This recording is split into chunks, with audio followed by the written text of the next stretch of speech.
আসসালামু আলাইকুম ওয়া রাহমাতুল্লাহি ওয়া বারাকাতুহু। প্রিয় ভিউয়ার্স, আজ আমরা এমন একটি দোয়া শিখতে যাচ্ছি, এমন একটি কোরআনের আয়াত শিখতে যাচ্ছি, যে আয়াতটি পড়লে মহান আল্লাহ রাব্বুল আলামিন আমাদের অন্তর থেকে, আমাদের মন থেকে দুঃখ, কষ্ট, ভয় এগুলো দূর করে দিবেন। এবং আমরা যখন কোনো বিপদের সম্মুখীন হয়ে কোনো সিদ্ধান্ত নিতে আমরা হিমশিম খাই,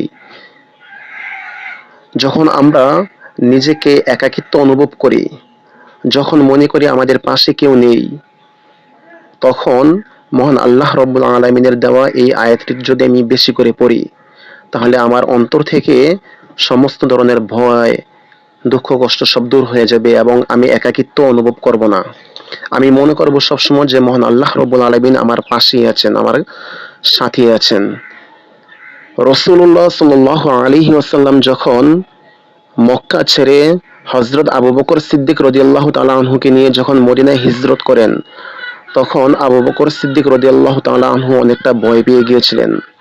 রাসূলুল্লাহ সাল্লাল্লাহু আলাইহি ওয়াসাল্লাম সূরা তাওবার এই আয়াতটি পড়ে হযরত আবু বকর রাদিয়াল্লাহু তাআলা আনহুকে সান্ত্বনা দিয়েছিলেন। আয়াতটি হচ্ছে, বিসমিল্লাহির রহমানির রহিম, লা তাহজান ইন্নাল্লাহা মা'ানা। আয়াতের অর্থ হচ্ছে, লা তাহজান, লা অর্থ না, তাহজান তুমি চিন্তা করো, আর লা তাহজান একসাথে অর্থ হয় তুমি চিন্তা করো না। তাহজান মানে তুমি চিন্তা করো, লা অর্থ না, লা তাহজান তুমি চিন্তা করো না।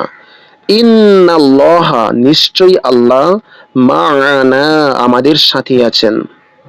অর্থাৎ যখন আমরা একাকিত্ব অনুভব করব, তখন আমরা এই আয়াতটিকে বেশি করে পড়ব। তখন আমার কাছে মনে হবে, বা আপনার কাছে, আমাদের সকলের কাছে এমনটাই মনে হবে যে আমি একাকী না, আমি একা নয়, মহান আল্লাহ রাব্বুল আলামিন আমার সাথে আছেন। আসসালামু আলাইকুম ওয়া রাহমাতুল্লাহি ওয়া বারাকাতুহু।